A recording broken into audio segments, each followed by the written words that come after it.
Kembali di Apa Kabar Indonesia Pagi, pemirsa, kita lanjut langsung ke Mas Arief. Mas Arief, sisa 2 hari lagi kesempatan bagi masing-masing paslon untuk bisa meningkatkan elektabilitas dan mendulang suara, khususnya swing voter yang belum menentukan pilihannya. Nah, apa nih kelemahan-kelemahan yang bisa diperbaiki untuk bisa meningkatkan elektabilitas?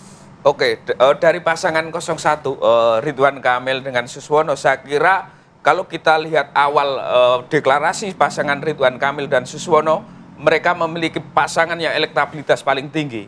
Tetapi hari ini mengalami stagnansi, bahkan terjadi penggerusan.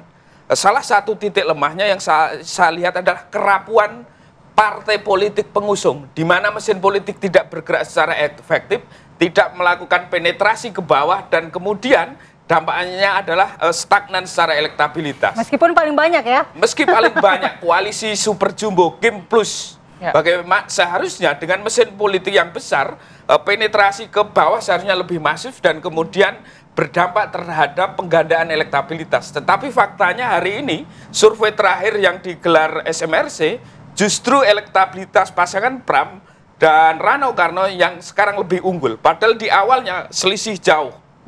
Terus pasangan independen, Darmakun, saya kira pasangan independen ini bagaimanapun harus kita apresiasi karena ini sebagai kritik terhadap partai politik. Namun memang titik lemahnya adalah calon independen ini kelemahannya cukup banyak, dari mulai logistik, dana bang, ya logistik, dan itu mau tidak mau dibutuhkan. Kedua, tentu calon independen harus membangun mesin politik secara alamiah, berbeda dengan kemudian calon yang diusung oleh partai politik tinggal menumpang mesin politik dari partai politik. Itu dua kelemahan itu yang saya lihat dari semua calon independen. Terus kemudian dari pasangan Mas Pram dan Rano Karno, saya kira partai pengusung yang sedikit. Ini juga menjadi kelemahan ketika mesin politik terbatas, kemudian daya penetrasi dan daya jangkaunya lebih terbatas. Tetapi dengan mesin politik terbatas saja, hari ini elektabilitas Pramono dengan Rano Karno justru telah melewati pasangan Ridho. Terus beda tipis ya, Bang? Beda tipis. Satu lagi, mungkin ini juga bisa dianggap kelemahan, bukan bagian dari kekuasaan hari ini. Baik, Mas Arief. Ini karena memang sudah sebentar lagi gongnya gitu ya. Ini bahkan kalau kita hitung dari hari ini 1 minggu ke depan ya, 6 hari lagi ini sudah mulai apa namanya, pesta, betul, pesta demokrasi begitu. Saya akan ke Bang Basri.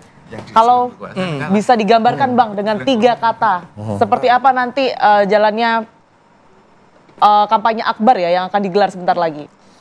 Saya tanggapi sedikit Mas Arief tadi.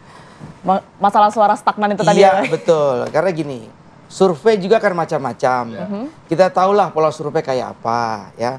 Semua juga punya kubu masing-masing ya. Ada survei yang kami menang, ada survei yang 03 menang. Tapi belum ada survei yang 02 menang. Baik. Ya, gitu ya.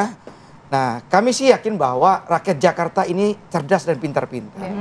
Dan pasti akan cari pemimpin yang punya pengalaman lah. Jadi kepala daerah. Dan kami yakin di paslon kami hanya di paslon kami yang punya pengalaman. Ya, yang punya pengalaman untuk mimpin rakyat dan mimpin daerah. Buat konser nanti juga kami judulnya adalah Pesta Rakyat ya. Karena kami tahu semua ini kekuatannya ada di rakyat. Ya, rakyat juga yang kami undang, ajak ke Pesta Rakyat juga levelnya semua level. Baik, intinya pesta rakyat ya Bang. Kita ke Bang Alban, 3 kata Bang untuk persiapan. Durasinya ketat Bang. 3 kata. 3 kata dulu Bang. Tanggapi dulu. Singkat ya Bang ya. Ya, kalau tadi bilang bahwa 02 nggak naik-naik ya itu cuma sekedar survei-survei yang biasa dibayar-bayar ya. Bukan karena naik, nggak ada survei menyatakan 02 menang. Oke, silakan dilanjut Mas. Ya, tapi kan berita ya atau fakta membuktikan bahwa partai yang paling korup ada di Ridho. Ya, nih partai paling, ini datanya ada nih. Partai nomor 1, partai paling korup nomor 2 ada di sini. Iya, ada di sini. Lanjut, saya tutup. Maka rakyat harus sadar. Cari ya datanya. Jadi nggak mungkin mereka bisa melakukan yang terbaik kalau hal-hal yang baik buat rakyat dikorup. Nah, kita mau kasih gambaran. Semua nanti kampanye akbar nanti, ini ilustrasi terakhir ya. Kampanye akbar nanti semua dana dari rakyat. Datang ya ke Kalideres, namanya Ngeriung Girang. Nah, ini contoh APBD Jakarta. Nah, kalau sama petugas partai yang udah-udah ya. Ini kalau nggak bocor, ya bocor gitu ya, bocor, Sampai kantongnya simulasi bocor, ya. anggarannya bocor gitu ya.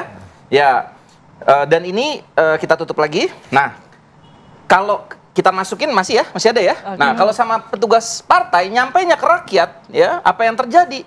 Nyampainya berubah. Nggak Ya, ini yang terjadi, juga. ini yang terjadi, ini yang terjadi Nggak disulap. bisa, itu ya. nggak bisa. Dan ini yang terjadi. Jadi APBD itu Oke. tidak murni buat rakyat. Ini- Tapi Gua- kalau itulah yang kemudian disimpulkan ya. Paslon nomor 2. Jadi gini, rakyat Jakarta Oke, singkat, Bang, kalau Dodo, masih kita mau pepet. Justifikasi gini nggak benar juga. pilih Darmakun ya, karena Coba masuk partai politik dulu yang lah. udah yang sudah lama udah kita APBD kita seperti ini, bergeser ya. ke Bang Ciko. Jadi pilih Darmakun, petugas Silakan, rakyat. Bang Iya, Ciko. iya. Saya agak kecewa ya, saya menunggu burung merpati kan tadi keluar gitu ya. Ternyata uang lagi. Silakan, Bang. Recehan, Makin dikit lagi Recehan, ya kan. recehan. Jadi pada prinsipnya gini, apa tiga kata ya menang ya kan. Apalagi tiga, tadi seneng banget kamu mulai mengarahkan orang memilih kita ya kayaknya ya, suruh tiga kata. Oke. Jadi prinsipnya nanti datanglah ke Stadion Madia jam 10 pagi 27 November. Jadi ini terbuka.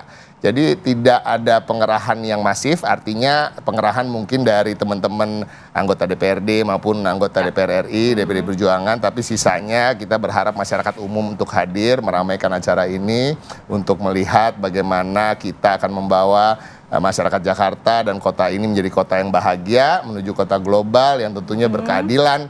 Dan nomor satu yang harus dihapus adalah disparitas antara kaya dan miskin, mengangkat kesejahteraan masyarakat kecil, lalu kemudian baru kita bisa berbicara Oke. terkait dengan kota global Oke, tersebut. itu dia Iya. ya yang kita harapkan tentunya nanti Pasar Demokrasi tentunya diharapkan berjalan dengan kondusif begitu ya. Memang pilihannya berbeda-beda, tapi kita tetap harus adem ayem gitu ya. Oke, terima kasih banyak. Terima kasih Bang Basri, Bang Donald, Bang Ciko, Mas Arif, terima kasih. Hadir di Apa Kabar Indonesia Pagi dan kami masih akan kembali ke hadapan Anda pemirsa usai jeda berikut ini.